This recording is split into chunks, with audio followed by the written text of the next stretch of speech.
So like I was saying, Thursday will be Yom Kippur. Thursday, I will not have class. I'll send out an announcement, the day before. Or I'll send out an announcement tomorrow to remind you. But, and in that announcement, if I have a makeup lecture or something for you to read, I will let you know. But it's quite possible we don't do anything because last semester, because of the way the labs lined up, because of, I think last semester or last fall, depending of how the way the labs lined up, it was Thursday was the exam review rather than this past Sunday. So since I did that on Sunday because of scheduling issues. What do you mean by like a video to watch, a pre-recorded video to watch. Like recording? Yeah. But I might not do that, depends. Right, see here, Thursday. I might go over, I might do a video going over the homework for Lab 4 and 5 for any of the students who are still struggling with that. Or, I guess actually before I get into today's lecture, are there students who are struggling with Lab 4 and 5? I've got a couple emails to the effect. Yes, what do you need help with? That's a lot of hands in the back too. That immediately went down once I pointed to one student. Sorry to put you on the spot. What would you like me to go over? The turtles. Okay. Great. So I know that. So let's go ahead and review that a bit, okay? Before I go into the cryptography stuff. I find cryptography interesting, but this is one of those things that I really want to help students out with if you're struggling, okay, for this homework. Okay. So the first one is so let's go ahead and just call this Lab 4-5. Yeah, I'll overwrite what I previously had. Yeah, don't need that anymore. Okay. So we'll set up a new file specifically for the turtles, okay? We'll do all the turtle stuff in one file because we're going to separate it out by doing functions, okay? Import turtle. And we'll just do our magic phrase, Bob is equal to turtle.turtle, okay? And what I'll do is I'm going to just set up our functions in advance, right? We have a couple things we need to do. We need to do a draw square, right, which will say, hey, here's a Bob, that's our turtle, and we want to do draw a square of this size. And what I'm doing here is I'm putting this word pass because if I just leave it empty and I try to run it, I'll get a, hey, we were expecting an indent. You didn't put anything there.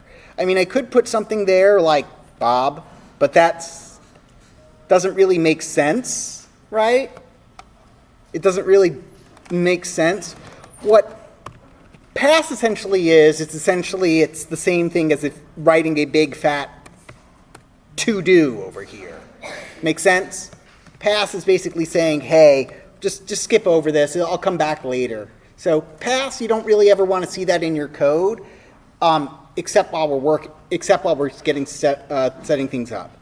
Now, the reason that this exercise exists is so that we have is to show you that functions can call functions, and we can make complicated things that would normally have a lot of nested loops be a lot less complicated. Because we also have draw row, which will use draw square to draw a row. And that will say, I think we did length first, but it honestly doesn't matter so long as I pass in if it's size or length. Does anybody know off the top of their head if it was size or length that goes first? No, it doesn't matter. So draw row, and then we had a def draw grid, which said Bob, I guess, length and size, or maybe it was n, because it would be an n by n grid. Pass. And then there was the same thing, draw stairs, And I'll call that one height. So many high. All right, but basically the idea here is that I've defined these stubs for each of those problems, and I can run it now and it doesn't error. I always like it that when I'm writing my code and testing out code, I always try to make sure that when I hit the run button, things aren't going to crash on me. Okay, I know that, and the reason for that is that way I can try, if things are crashing, I can try to isolate it to one area, right? The thing I'm currently working on. So to draw a square, we've kind of learned how to do that, right? The idea to draw a square is we tell the turtle to move forward and turn 4 times, right? That's what we do. Move forward, turn, move forward, turn, move forward, turn. Okay? So we do Bob dot, and this is the label of the turtle that we've passed in. So basically, Bob takes a name tag. Basically, when we create this turtle, we give him, you can think of it as 2 ways. You can think of it as basically 2 useful metaphors. The first metaphor is we put him in a box labeled, we put the data representing Bob into a box labeled Bob, okay? And when we call draw square, we're placing another label called Bob on top of that, just so we have 2, so he's referred to in 2 places. If we instead change this to Taco, right, we'd give him the name tag Taco. And that's the other way to view it. Rather than putting him in a box, you can view it as we give the turtle the name tag that says Bob, and then he also gets another name tag that says Taco over here. In this case, he just happens to have 2 name tags that say Bob. And the more recent one takes precedence until it no longer exists. Okay, so Bob, draw square. We're going to say Bob to move forward. And then a lot of times we'll put in a hard-coded number, but here we're going to let the user choose what that number is, or the programmer choose that number, which is size. So whatever the programmer passes in here as size will be what we do. I don't need this anymore, but we'll go ahead and see. And now I'm just going to kind of show you what I mean by that. Right? If I do draw square, it's not going to draw square because I haven't done 2/3 of the code in that, but it still works in the sense that it doesn't crash. So if I do Bob 50 and run it, right, moves forward 50. Let's go ahead and Bob.set shape. Is it Bob.set shape? Oh, Bob.shape. There we go. Shape is equal to turtle. Sorry, Java conventions often get into my head. So now 50, he looks like a turtle. And then if I change this number to be 300, it tells Bob, it passes in Bob and 300, and then Bob is told to go forward that amount. Right, there we go. Okay. Now, if I were to do something along the lines of doing like this, Alice is equal to turtle.turtle. So I create 2 turtles. And I'll say Alice is equal to dot color is red. Okay. First off, we'll see that we have a red. You'll see that we have a red turtle over here right now. And we told Bob to draw a square of 300. If I did if I did draw square, let's do it afterwards. Draw square, Alice, 100. After that, you see that Alice moved forward 100 squares after that. Even though this function says Bob, what we're doing is that's the name tag of whatever that we're slapping on on whatever turtle that's coming in. Okay? And it persists throughout that function. Okay. Anyway, let's finish up drawing the square. Right? To draw a square, we need to move forward and then we need to turn. Bob.turn, since it's a 4-sided shape with 90-degree turns, we're going to do, not turn, but right. We'll do right, 90 degrees, and that will, oh, right, I erased the actual commands to do that, so Bob, so I got to call that down there, draw square, Bob, 100. Now he's turned. And then we need to do this 4 times. So what I'll do is I'll write a for loop, for in range, because I don't care about what variable. I just need this loop to run 4 times. And then what I'm going to do is that these 2 things that I want to run 4 times need to be indented inside the for loop. So the way I can easily do that is I can hold down Shift, hit down on the keyboard, hit down again to select each line, and then after letting go of Shift, after selecting everything, I just hit Tab to tab both things in. Or you could just go in front of both the lines and just hit and use your keyboard and do it like that. But knowing how to use your keyboard and Shift and Control and all those things to get things around helps. So anyway, now if I run this, this will run draw square. Now, okay, the next part of the assignment is to draw a row of squares, right? And we are drawing a row of squares of length, of a certain length. So if this number is 5, we're drawing 5 squares. If this number is 3, we're drawing 3 squares. Make sense? Okay. So this is the last one I'll do, but I'll show you because this kind of gives the key of how to do draw grid. Okay? I'll talk about how to do the other ones. So to do a draw row, what we need to do is we got to tell the turtle to draw a square. Okay?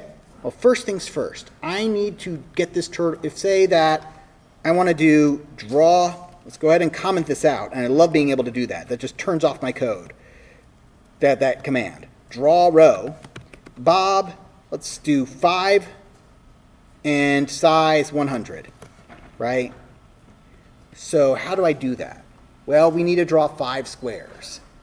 For blank in range, and because I said 5, I'm instinctually wanting to put 5 here, but technically what I want to put here is length, right? Which is the variable that will be. And then Bob dot, not Bob dot, but then we simply say, do this length number of times. Draw square Bob. And what do I put in for the 2 arguments? Well, I'm passing in Bob and size, so pass those through. Make sense? So let's see what happens when I run this.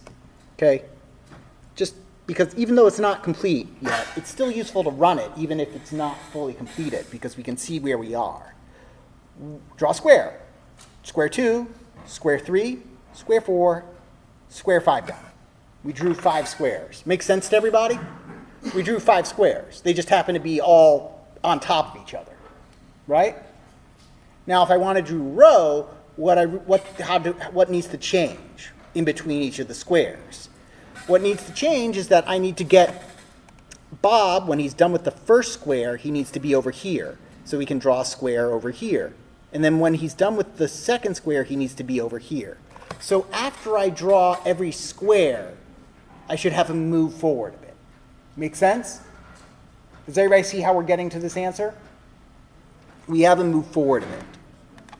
So what we do is that, in that case, is that we do Bob dot forward, and then how much forward should he move? He should move this amount, whatever that side of the square is. And we know how much that is. It's given to us as part of the problem, the size of the square. So now, he draws a square, moves forward, then he starts drawing another one, and then he draws a 5th one. Great. Okay, so he's drawn a row. Now, there is one thing I will do, though, just to make my job easier on myself later. Okay? And this is not implied at all in the problem. In fact, I think the problem doesn't tell you to do that. It kind of says, here's the result, the turtle's over here now. But I'm going to do this anyway at the end of this one. So we've moved, Bob's moving forward, and he ends up over here, right? But when I was drawing my square originally, when I did my square originally, just simply draw square, when I call draw square, what makes it easy for me is that he ends up exactly where he started. Does that make sense? So for this program, I'm going to do the same thing, where when I'm done drawing, I'm just going to move the turtle back to where he started when I did this command. That way, I always know where he is. I don't have to do any math to figure that out. So that means he has to move backwards this amount. He moved 1 side, 2 side, 3 side, 4 side, 5 sides worth. Right? He moved that much forward. 5 times size. Right? This ran 5 times, so he moved forward this amount 5 times. So 5 times this, 5 times size. Technically, so he moved forward 500 pixels. Or more abstractly, if I were to change this to 3, right, he would move forward this amount 3 times. If this was 100, he'd move forward this amount 100 times. So he's moved forward a total of length times size. Does that make sense to everybody? Right? So what we're going to do is that after this for loop is done, at the end of this for loop, I'm going to do the following. Bob dot, and I could turn him around, but I'll just tell him to go backward. Length times size.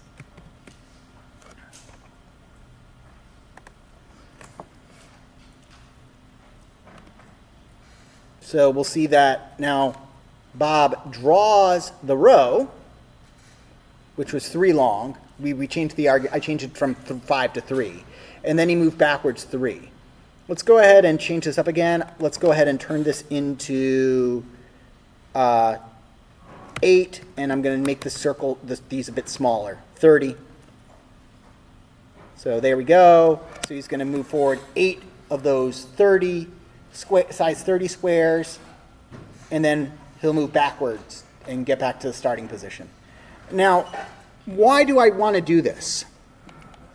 So drawing a row was just simply drawing a number of squares, right? That's all that was, drawing a number of squares, doing draw square bunch. Similarly, if I am doing draw grid, which is a grid of squares rather than just one row, well, a grid is just a bunch of rows stacked on top of each other, right? So to do draw grid, what do? I draw a row, okay, and because of the way I wrote this code, when I'm done, I know that when draw row is done, the turtle's going to go back to where he started. So what I need to do is just make Bob turn to the right, go down a square size, a single one, and turn back to the left, so that he would end up right here facing to the right again. And then draw another row.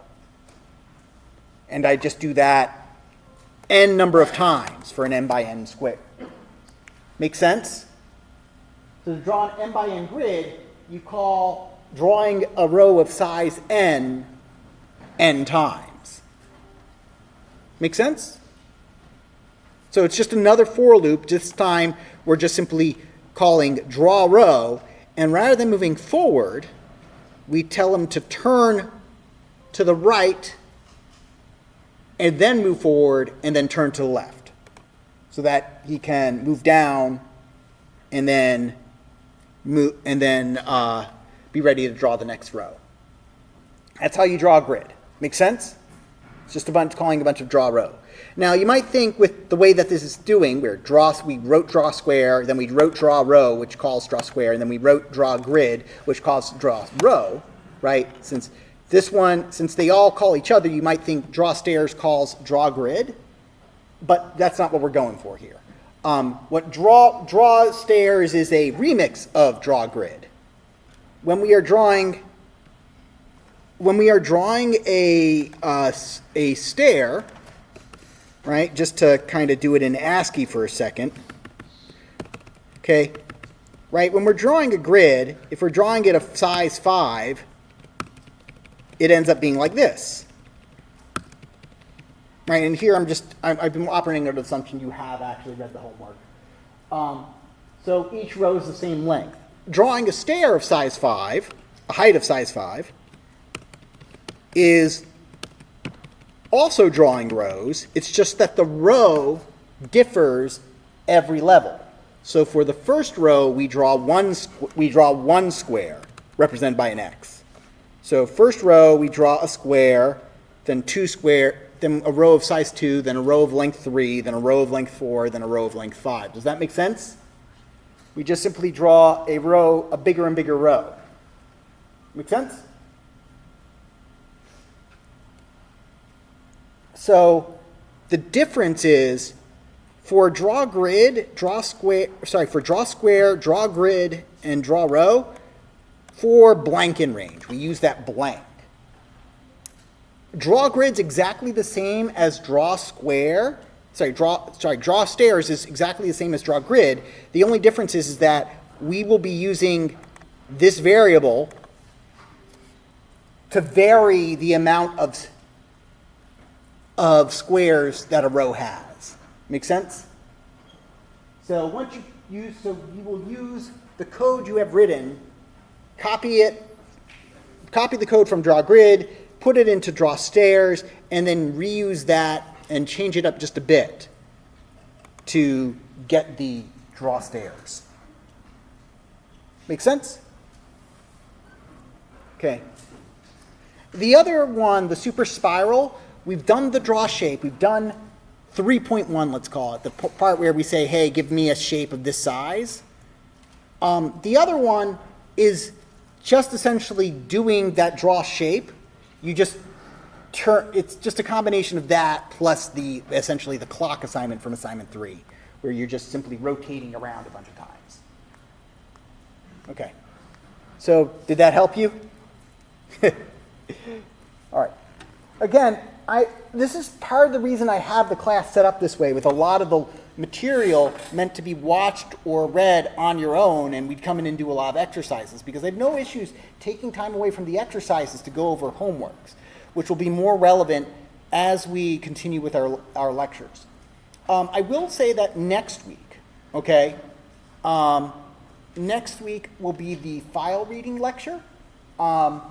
Or next week, one of the days next week, we'll do our file reading lecture. And that will be basically half of me explaining file systems to you and showing you the directions that you need for a Python program to read a file. But I highly recommend that if you have your laptop, most of you are bringing it. The reason being is that there's a certain schema that your generation, unfortunately, has grown up with. I'm sorry to throw you all into the same bucket of students and make broad assumptions about you. But essentially, because of the way phones have essentially worked and a lot of cloud services have worked, you don't really have to think too much about this file structure of your computers anymore, or of your phones. It's to find a file, you just search for it a lot of the time. I know I do this, right? And so I have to actually... And organizing your files into folders takes work, which I sympathize with that, because I do a lot of work in trying to keep all the video files I have at home organized, so that my son has access to all these fun kid shows. But as a result, you may not. Again, you're going to have to basically think about something that you haven't thought about for a while, or haven't had to think about it much at all. This is just because of the way computers have just become a lot more convenient and easier to use. They obfuscate a lot of the stuff. For instance, one of the things we'll look at is the fact that Windows turns off, by default, it does not display the file extension of your files anymore. I don't know why they decided to do that, but if it's a Python file, it doesn't say file.py by default. It will just simply say the name of the file. We'll learn how to turn that off because it drives me nuts. You want to know what type your file is. It's technically part of the name of the file, and you're not seeing part of the names, and names are important. All right. But it will be one of those where, but anyway, long story short, there will be, because it is something that will again be new to a lot of students, about half of that lecture will be me going over the stuff and saying these are the common mistakes. And then the rest of the lecture is going to be me going around the room fixing said common mistakes because they are very easy to make. So if you do make those mistakes and I have to help you, I'm not actually angry with you or annoyed with you. It is literally just something that is super easy to make. Your computer doesn't necessarily make it easy for you to tell these things anymore.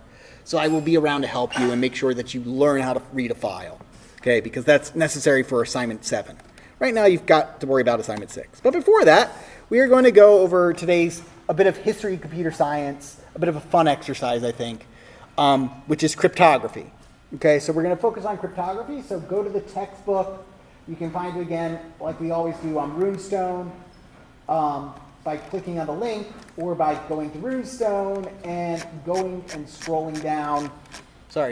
Going and scrolling down over here to part 9. So we're skipping 8, going to 9, the substitution cipher. Okay. So a bit of history on computer science. Probably one of the earliest bits of computer science is code breaking and code making. Code breaking and code making is, so code breaking, cryptanalysis, code making, or cipher making, I should say, cryptography.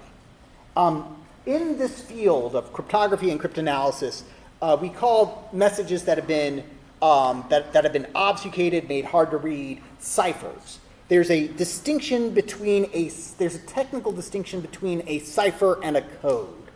A code is something in plain language, but has a specific meaning. Like, did you give Vinny the package? Yeah, I gave Vinny the package. He's gonna learn a lesson he's never gonna forget. You know, that kind of stuff. It is basically talking about language. It is using language. It is using euphemism, that kind of thing. It is using phrases and stuff that can be understood. Okay, it is in-group versus out-group kind of stuff, just taken to a more extreme degree. Ciphers are meant to be completely unintelligible to the reader, okay? Unless you are the intended recipient. The first well-known cipher is what we call the Caesarean cipher. It does not have to do with the Caesarean section, other than the fact that it's named after the same dude, Julius Caesar. Now, Julius Caesar was one of the Caesars, the emperors of Rome. Okay, very distinguished militarist, very successful conquering campaign. Empire building was hard work. Empire maintaining was even harder work because those new citizenries that you just conquered and now part of your empire would like very much to be protected against their neighbors, the barbarians. And I don't mean barbarians in the sense that like, oh, these people are not like us, these are savages. Barbarian had an actual very technical meaning back in the day. It came from the Greek word. It's one of those Greek words that has kind of passed through stuff. But barbarian literally meant someone who could not speak Greek or then Latin, because they would say, these people, they speak a language that goes ba ba ba ba ba ba ba ba ba ba ba. True story. I am not making this up. That is literally the etymology of barbarian. Okay. So in this case, I mean it literally. You had these non-Latin speakers that you had to protect your citizenry against and do these military campaigns against. Okay. Now, despite the fact literacy was at an all-time low and you know, you had a language barrier, you'd very much, you know, that your messages not be intercepted. Because if you know that because if your opponent knows you are going to attack at dawn, they can prepare for this and set up an ambush. Now, attack at dawn is specifically used as an example because it is the hello world of security. Like the test message usually is not hello, but it is attack at dawn. Again, going back to kind of military stuff. Now, again, if you can intercept this and decode this somehow, then you have a massive tactical advantage. You can set up ambushes and stuff. This is why so much work goes into coding and decoding messages. So Caesarian cipher was a very simple cipher back in the day, which simply said we are going to substitute letters. We're going to substitute them in a very specific pattern. We are going to take each letter and advance it by 3 letters. So we're going to write all of our A's as D's, all of our D's as E, F, G, right? So, and so on and so forth. Okay, this eventually and these substitution ciphers get more and more advanced throughout the years. Like, this is a captured Enigma machine, German Enigma machine, used by the Germans during World War II. It was famously broken. And so you would type in your message, and it would automatically encode it for you. You might type in P, but as it says, get the word B. But if you typed in P again, it would come out with a different letter, right? And then you would set it to the setting for the day, and the recipient would set the machine to the setting for the day, and then type the message, and then they'd get the message back out. That's how it worked. So again, it was used by the Germans, and Turing and his team in England built the bombe, B-O-M-B-E. It was one of those first custom-made computers specifically designed to decrypt these messages. Now, part of the ways these were decrypted was the fact that part of the messages, part of these German messages were always predictable. They had a crib. They, in other words, had a known answer, because the super patriotic Germans would always end their messages with Heil Hitler. So you always knew what those last letters would be. You had, count out, that's a 10 letters you get. Nice. So that's 10 free letters that help you decrypt it. So when you have those known answers, it became really easy to kind of decrypt these things. And then, of course, that gets into a whole conversation as to what orders do you take a jump on and what orders do you have to let slide, right? Because you don't want to let them know that you've cracked the uncrackable. So you want to make sure yet a statistically unlikely but possible number of your convoys escape subs. You want to get lucky, but not statistically so lucky that you've actually broken this thing. So there is a whole kind of idea of how to break these things. This first one is a secret message. What is it? I can't remember.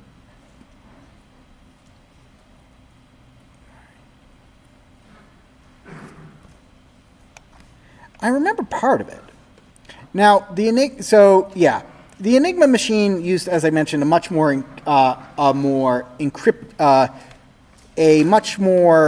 advanced algorithm than was used to encrypt this message, right? And the goal is, can you decrypt it? Now, I find it very interesting that they ask you to try to decrypt something without actually teaching you how to decrypt these things. But simply put, this is a substitution cipher. Each one of these letters represents a different letter that's been replaced, right? And it's kind of figuring out, hey, which letters have been replaced with each. But I mean, I know for a fact that basically we've taken C and we've replaced it with E, and we've replaced L with Y. I know that one for you placed 2 correctly and 0 incorrectly. I know for a fact that G is this and O is this. I know that for a fact that these are 4 letters that the first letter over here is a P, this letter here is a Y, this letter is a T, and this letter is an O over here. So I know that. So I know that that part of this is PYT blank O blank So let's see, PYL blank. So let's go ahead and we know that this is, so replace P, O, O, Y, T, and those are our letters. So we know that basically that these uppercase letters still need to be solved. But each of them correspond to, but notice that both the B's are O's now.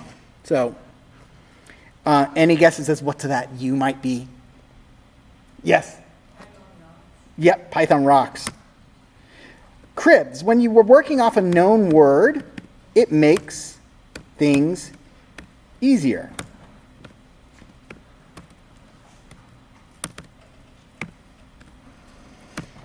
Now, every code system has a weakness, okay? And you don't necessarily want to build, and you never want to, quote unquote, roll your own coding machine, right? You want to always, the way systems code, the way encryption algorithms work these days is that you publish a paper and then people try to break it apart. Basically peer review, just like all of the rest of science, because otherwise you might find flaws that you might leave in flaws that you didn't realize you had. There is technically one unbreakable algorithm, cryptologically unbreakable, and that is what we call the one-time pad. Okay? That cannot be cracked in cryptography. Basically, you have a number of random letters, completely random, equal to the length of your message. It is basically using completely random gibberish. It's never reused. It's completely secret, and your keys are completely secret. Basically, the way it works in theory is that you have a copy and I have a copy, and they're both of these completely random numbers, and we use those to communicate. However, I've mentioned that these are cryptologically secure. They are not completely secure because anything with war involves all sorts of fun shenanigans, such as using physical force to get the code. So just keep that in mind, that when we talk about cryptography, we like to make these assumptions about systems. There's this one paper written by a Harvard professor that says basically you've got three kind of levels of security. Everything else is just theater. You've got three letters. There's three kind of levels you got to kind of protect against. The angry X, the mob, and a government. The angry X, just simply don't reuse your passwords, change your passwords when they're compromised, and don't use obvious passwords. For the mob, use one-time factor, use basically two-factor authentication. Don't answer suspicious emails from a Russian website promising you free pain pills. Those kind of things. Just take some really obvious steps. For against a government spy agency, there's nothing you can do. You're going to die. They want your emails. They aren't going to hack in. They are going to send you you're going to replace your phone with a piece of uranium shaped like your phone. And when you get cancer filled with cancer, they are going to simply buy your stuff at an auction while wearing shirts and go on and do a press conference and say, we didn't do it, while wearing shirts that say, we did it. And then they'll just read your emails directly rather than just trying to hack it. Okay? There's a certain level of protection, okay, that encryption gives you, but be realistic about what you're trying to protect against, okay. If you want to get a good idea of this kind of stuff, there's a great talk done at DEF CON a number of years ago. I think it was like kill everyone, steal everything, cause total financial ruin. It's a great talk. It's basically about using these really quote unquote low tech techniques to kind of get into and this is a guy who's doing what's called white hat hacking. He's basically being hired by a consultant he's being hired as a consultant by an outside company to do red teaming, even though he normally plays for the blue team. Red teaming being offense, blue team being defense. Okay, so anyway. Okay, that's enough of being entertaining for right now. So let's get into coding. So the Caesar cipher was, is a class of these substitution ciphers where basically you have a key. A key is how we encrypt this thing, and the key here is how much we offset the alphabet. Right? Over here, this is like in classic Caesar ciphers, the offset is 3. We move letters forward by 3. Okay? And so you would get these dials for like figuring these things out. Okay? So here's one. Write a program that will encrypt the string referenced by the plaintext variable using the Caesar cipher with a shift of 13. Store the result in the ciphertext. And I will just do this all, because I think this is a fun lecture for me to do rather than and just follow along with me. So the idea here is that we have our plain text, which is our input, and then we have our ciphertext, and that's the output. This is always what they are. And that's going to just be blank, and we're going to add character by character. Now, what I'm going to do is I'm going to write a function that we are going to be reusing a lot, which is simply says called def encode. Which is going to, or encrypt, whatever. But what it does is that it is going to take a single letter and a key. And this is going to describe how we want to transform this letter and this key. The idea here is that if I'm given A and the number 3, I'm going to get D back. Does that make sense to everybody? Now, before we start writing this, I'm going to open up an idle so we can see and play around with this kind of thing. Okay, this is important that we play around with this for a bit. Okay, because this is going to use 2 commands we haven't seen yet. Okay, or you may have seen them in the textbook. We really haven't used them yet, right? Now, in other programming languages, we have specific variable types for letters, just a single letter, called a char or a char, C-H-A-R. Python doesn't really do that because you just want strings. It also can lead to weird consequences when you try to add chars together. Chars are really numbers, and that gets messy, so you get unexpected results, right? When we add things that look like text, we want them to concatenate. Was kind of Python's designing philosophy. But that does get to our point, which is that letters really are just numbers. We use something called UTF-8 these days to encode basically any letter, any glyph. It is a form of Unicode. Back in the old days of the web, it was really hard if you wanted to communicate, if the English part of the web wanted to, say, communicate with the Arabic part of the web, because we have completely different characters, So the idea here is that we use these original, what's called ASCII, which is the American way of doing characters as kind of the first characters, and then we add on other stuff as per the Unicode standard. And if we need more characters to encode other languages, we use those. So we can encode literally anything, all these things as text, as glyphs, without having to do any pick weird pictures or anything like that. Okay? It's actually it is a fascinating bit of tech to look at. But the important thing is that basically all text is still based off of ASCII.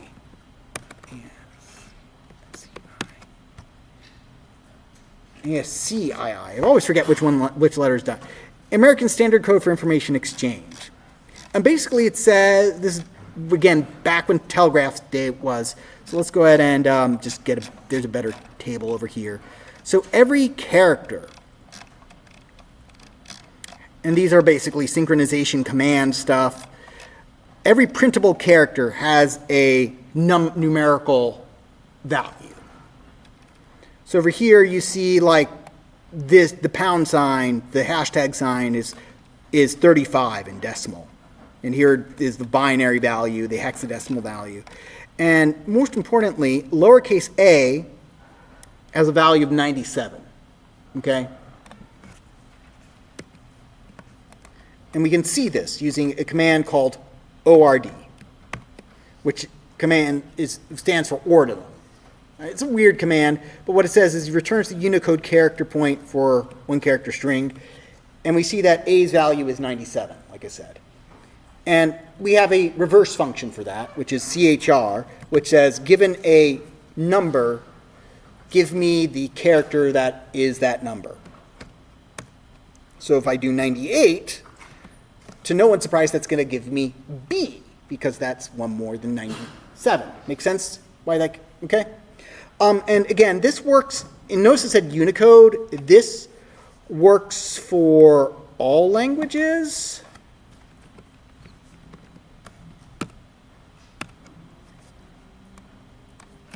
Copy. ORD. I think this should work.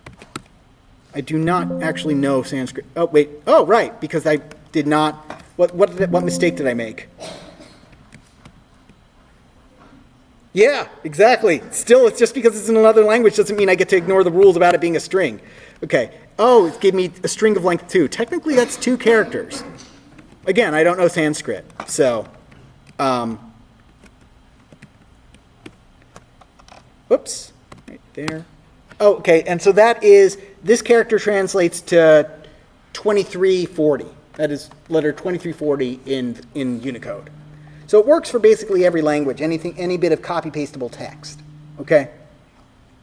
Some letters are actually like compounds. Oh, see, it's actually 2 letters in there. If I highlight it, there's 2 letters. It's like so awesome how this works out. And also think about all the difficulty of how some languages go left to right, but other ones go right to left.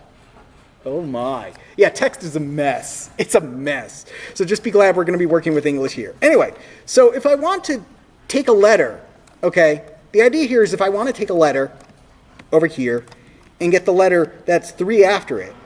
So I take the letter, like A, add 3 to it, okay, that'll give me 100. And then I can take that statement and throw it into CHR, so convert it from letter to number back to letter. Make sense, everybody? Just convert it from letter to number, modify it, turn it back. Okay?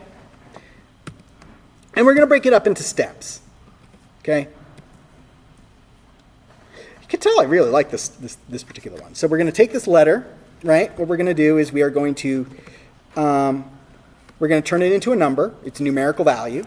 So letter or letter. And don't worry, I will share this. So num. So that turns it into its numerical value. Then what we're going to do is we are going to turn it into new number is equal to, let's see, CHR of num plus the key, right? Take the number, add whatever that key is, and return the new number. New letter is equal to, we're going to take that new number and turn it back into a letter. And then this is the last statement, which hopefully you've read about at this point, but if you haven't, this is an important one. This is the objective for Lab 6, which is the return statement.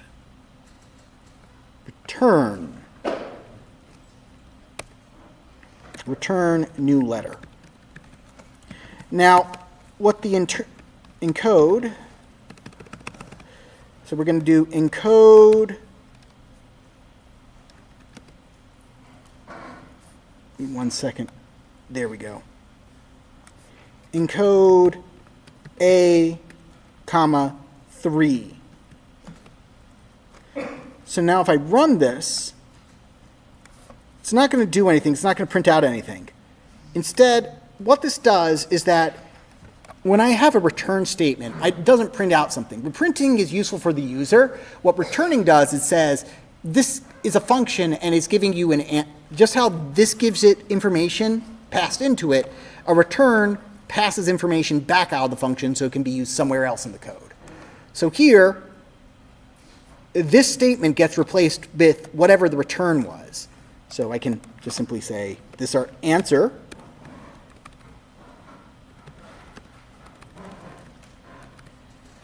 is equal to this, and then print out the answer.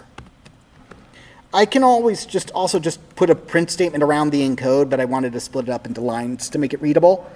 And we'll see 100. Oh. Wait, hold on a second. ORD. Oh, right. There we go. I got ahead of myself. Here we go. That's what happens when you talk and type at the same time. Convert it to the letter to a number, add the offset, convert this back, and then convert it back, right, into a letter.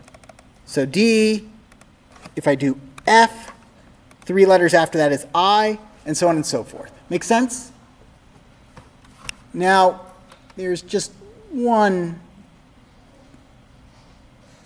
tiny little monumental issue, which is the end of the alphabet, which is what if I put in Z? Gives me, and everybody knows the letter that's 3 after Z is right curly brace. Everybody knows that, right? That's part, everybody learns that in kindergarten. That's part of the alphabet. Can I go up again? Yeah. So the problem is that there are 26 letters, but there's a hell of a lot more than 26 numbers. And essentially the ASCII alphabet, for want of a better word, keeps going on and on, right? It just goes on forever. So we need to work in a closed space that is 26 letters long and work in that closed space and only in that closed space. Fortunately, we have access to a bit of advanced mathematics that says, let's just do math in this closed space and only in this closed space. That's what the modulo does. I mentioned that modulo is a bit of advanced mathematics. It's for doing math in a closed space, in a closed range. What we can do, just think about how I made a comparison to clocks early on. Basically that if you do that, doing math with a clock is just doing modulo math, right? If it's 8 o'clock and then something lasts 5 hours, then it will be 1 o'clock, right? If we're using a 12-hour clock. So it's 8 plus 5 modulo 12. Now, the only difference is that basically that, instead of having a 0 o'clock, we have a 1 o'clock, so everything's offset by 1, so it's kind of a terrible example, but long story short, we can offset this a bit. So this is going to look a bit weird, but I promise I'll guide you through it. Okay? So our number, rather than going for 97, what we're going to do is we are going to offset everything. We are going to translate everything from the range of 97 to whatever Z is to 0 to 25. 0 is going to be A. 1 is going to be B. 2 is going to be C, and I don't care beyond that point, but we know that Z is going to be 25. Make sense? Now, the way we do this is, does anybody remember off the top of their head what we're going to subtract the value of A to set everything into that range, right? Because if A is 97, then subtracting 97 makes it 0. B is 98, subtracting 97 from that is going to make it 1. Does it make sense? So we're going to subtract 97 from it. Now, mind you, if you don't remember, mind you, I'm lazy, and I might not actually remember what A is, so all I'm going to do is subtract A. Like, literally subtract the value for A for it, in case I ever forget what that is. Right? So this will translate whatever that letter is to 0. Okay. Then what we do is we are going to take this key, and we're going to do the same thing. We just take our number, we're going to add to it. If the key is 3 and we're getting 0, we are going to get, we want 3. If we are getting E, which is 4, we're going to add 3 to it. That's going to be E, F, G, H, I. No, H. E, F, G, H. Yeah, H. I promise I learned this in kindergarten, or even earlier, but hey. So we're going to take this, and then we're going to mod by 26. Why by 26? because there's 26 letters in the alphabet, right? This will keep our math in the range of 0 to 25, right? So now if I have Z, which is the last letter of the alphabet, and I want the letter 3 after that, I'm going to shift it 3 after. That's going to be A, B, C. So Z is going to make sense? Z is going to go to C. That makes sense to everybody? So in order to do that, I need whatever, when I do the math, I'm going to say, okay, 25, add 3, 26, 27, 28, mod 26, 28 mod 26. We can just solve that by subtracting. 28 minus 26 gives me 2.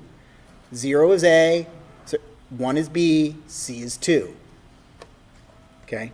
So that's why the numbers are, why we have this here. Now, before we turn this, then we just need to turn that number back into a letter. Now we can't just take that new number and translate and just simply throw it into character, because it's a number between 0 and 26, and those are weird characters. They're like command symbols and stuff like that. But it's actually fairly easy to figure out what to do. We got our number by taking the letter and subtracting A from it. So now we're going to take our number and add A back in. Make sense? So we subtracted A and we add A back in. And so now, if I add Z, we get 3. So now, since we are running out of time, I'm going to go ahead and just simply now say, now that we've got something working, we're going to do this for every letter. For letter in plain text, ciphertext plus equals encode letter, and how much, and it says we're going to use a key of 13 this time, okay? That's what it says. We're going to use a key of 13 rather than 3. Letter and 13, and we will get the answer, which is, if we basically Caesar cipher all this 13, we get this text, which is GERD, it's gibberish, right? It looks like gibberish. Share it all with my students. Now, this is what we call ROT 13, which is pretty cool because we've moved everything 13 forward. To decode it, you could decode it one of two ways. You can subtract 13, okay, or you could just add 13 again, getting a total of 26. That's why it's useful. That's why it's sometimes used on internet forums to disguise spoilers in plain sight, because it's very easy to decode. You just there's like tons of websites that'll do for you. Now, Caesar cipher is breakable because there are only 25 possible rotations. There's technically 26, but that 26 gives you your output. It gives you your output as your input as your output. So how do we figure out what the shift was for this one? Well, what we're going to do is we're going to copy our code over here, which I believe I hit share on it already. We're going to copy this, and I'll share this as well. And we have our ciphertext over here. Okay? We have our ciphertext over here. We're going the other way around. We're given ciphertext, and we want to decode it. So I'm going to go ahead and write a decode, which basically works almost the exact same way. Def decode. Decode letter. Key. Wait, what am I doing? Copy. I said I'm going to copy it. I should do that. Copy, paste. Turn this into decode. Same deal. Take the letter, subtract A to it to get it into this range of 0 to 26. Then, well, actually, then I'm going to subtract the key, although that does beg the question. Give me a second. Because I think languages I always forget how languages do this. Let's see, 3 minus 9 mod 26 gives me 20. Okay, that makes sense. Yeah, that works. Great. So rather than adding, I subtract. Make sense? And now I say 4-letter in ciphertext. I think like you get in other languages, you might get weird things when you do negative modulo, but this made sense. Python's made sense. And so 4-letter in ciphertext, we instead do decode, except that we're testing only one. Okay, that still gives us, ciphertext. 4-letter in, plain text is equal to blank. So we're decoding. So what we want is, here's our plain text. Plain text. And then we have to check all of these rotations. So here, to figure out which of the 25 it is. I'm sorry I'm going fast. I promise I will share this. So we have to check all the rotations to figure out which one is the correct one. Okay, so let's make a for loop to automate that. So for key in range 26, 4-letter in ciphertext, we're going to go ahead and at the beginning of each rotation of each key of each trial, we're going to reset what plain text is. For letter in the ciphertext, plain text, and rather than decoding 13, we're going to do key. So here now we just look for one that looks like English. Should be one that looks like English. Oh, there we go. Minnesota United Football Club. So the code?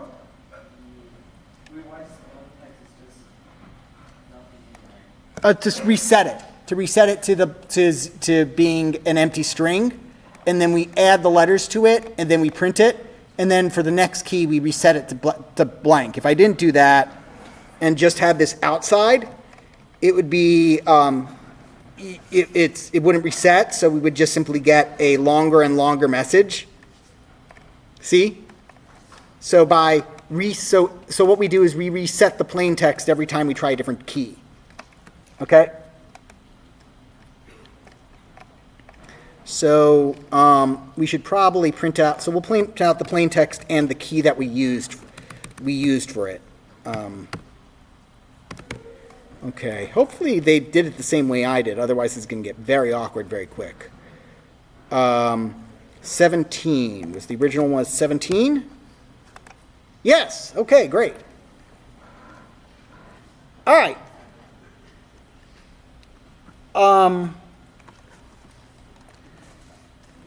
So, what was that? I'll share my code with you so you can look at it. Share. Hit. That way you'll have it and be able to reload it. So all you have to do to see my code is reload your page, and it will come up with on your timeline at the time. So you just simply look for when I shared it with you, which was around 3:06. Okay. So if you need help, I'll show it to you after class, which is in a bit. So the last bit is that Caesar cipher wasn't too secure. Now, I will say that basically, and things like the Enigma cipher, so these days, the Enigma code that is World War II era stuff, that's a homework assignment for basically any programming class. I'm serious. It's not a particularly it's not particularly hard to crack with computers these days. I did it as a homework assignment. For a PhD level class, yes, but you can simplify it and make it even easier these days. That being said, the part in between, stuff like that would take place for codes that were written for like World War I, That is, in fact, actually exam questions for like security classes. No, that's not going to be on your exam. It was during a PhD level exam. But in between are these kind of scrambled keys and this idea of using multiple keys. This Vignere cipher. This was used during World War I and during the Civil War. The idea here was, our issue was we would use we were using one key for the entire message. Let's use a key for the, let's use a key word that's then implied to the entire message. So let me go and show you. So here, let's say our message is attack at dawn, right? That's the whole hello world again. And our keyword is lemon, rather than like 5 or 7 or whatnot. We use lemon. And what we do is we make the key as long as the word. So lemon, lemon, let, right? We just keep repeating it as many times as we need. So in effect, what we're going to do is, rather than one Caesar cipher, is we're using 5 Caesar ciphers at once, one on every other character. So a Caesar cipher of whatever the numerical value of L is on the first letter, E on letters 2, 6. So this L is applied to letter 1, 5, 10, 2, 6, 11, and so on and so forth. Right, 2, 6, 12. So, and this is a lot harder to break because you got to know, because not only do you need to know what the Caesar cipher is, but you need to know basically got to know how long this thing is. However, it's still crackable using math. You can see that, like, if you use, like, here's an example. It has some weaknesses, but it's still much better. Here's the key, ABCD, ABCD. It's just ABCD, that's the key. It's repeated again and again. Crypto is short for cryptography. And you'll note that the message, crypto is short for cryptography, when paired with this specific key, has one of these things that we look for when trying to break this, which is a repeated phrase. And that lets us know a bit of information about this cipher. Okay, there's a lot of things you can do to analyze this. But for encoding it and decoding it using code, we can easily do that. The other way we can do that is we can say, so that's one way to do that. Another way to do that is a literal substitution cipher, where basically for every character, you replace it with another character. So we're going to replace all A's with M's, all B's with W's, all C's with G's, all D's with P's, all E's with F's, and so on all E's with spaces, all F's with D's. Now this is encoded in a bit of a different manner, completely different manner in my opinion. Wish they had gone with the Vignere cipher, but we'll do this one. And this is done by basically lining up our indexes. Okay, same kind of deal. So 4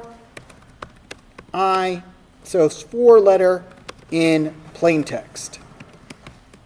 What we do is for each of the letters in the plain text, we will have a ciphertext.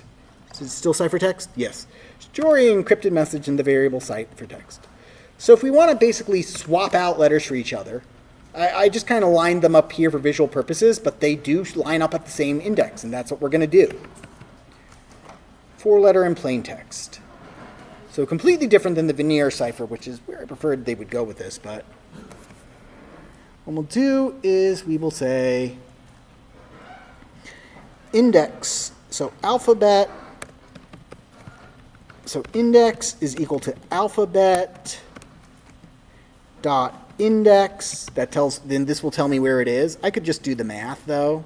Again, that math of, honestly, this, I just want to review index with you. Alphabet dot index of the letter. So tell me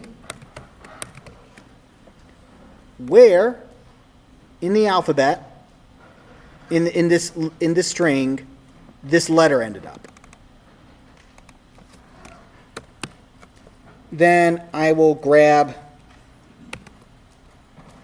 I believe this should do ciphertext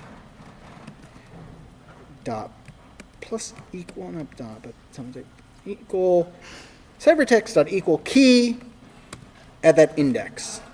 Does that work? Is that what they wanted? I believe it was, yes. And what that does is that swaps out print, oh my gosh, I swear I learned how to type. Plain text, print, ciphertext, run. And notice that this swaps out, so notice that swaps out all the O's with S's. Okay. I think this is the last one I'll be able to do, and I'll make sure that it's coded appropriately. So share the code with you so you can run it and get credit for it. Actually, it's not that hard to do the other way around either. This one says, hey, here's my alphabet, here's the cipher. It works the exact same way to decrypt it, which is 4-letter in the ciphertext.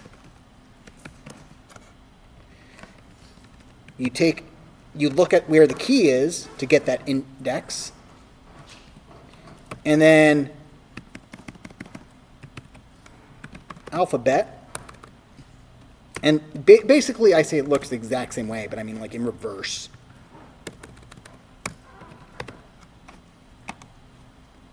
Plain text. Oh, right, because they didn't define plain text. Great job. Ah. Wow, I'm on a roll today. Okay. The sun was shining on the sea with all his might. So that one was just simply, again, what I did was I took the key. For each letter, I looked up, okay, H is at this index. Then I'm going to look up what index that is over here in alphabet. And that gives me the original letter. Make sense? Again, I've shared this with you. All you have to do is hit reload on the page. And it will show you that over here. Okay.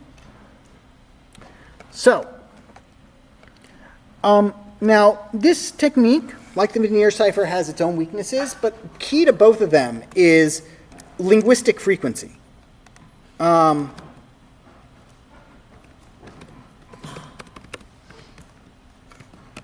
Every letter in the English language has a certain frequency that it occurs in. When we're talking about text, E is the most common, you know this from if you've ever watched Wheel of Fortune. E is the most common letter of the alphabet. Then T, then A, right? It has two ones here, text being like actual like human writing stuff, and then dictionary words, if we're just like looking at the frequency at which they occur in Word, with each word occurring exactly once, like literally a dictionary of a list of all the words in the language. It still occurs pretty frequently. Slight differences. But every single one of these languages has a statistical footprint. And so if you get a long enough text, if you have a long enough sample size, you can map out, oh, yes, well, it's English. So the most common letter is this, so this has to be E, the next most common is T, and so on and so forth. Right? And you can use that to kind of break down what that is. So it is one of the ways that is used to do this. So when we create code, or things for creating codes, we want to like break this as much as possible. We want to break, we want to make sure that this is really hard to break.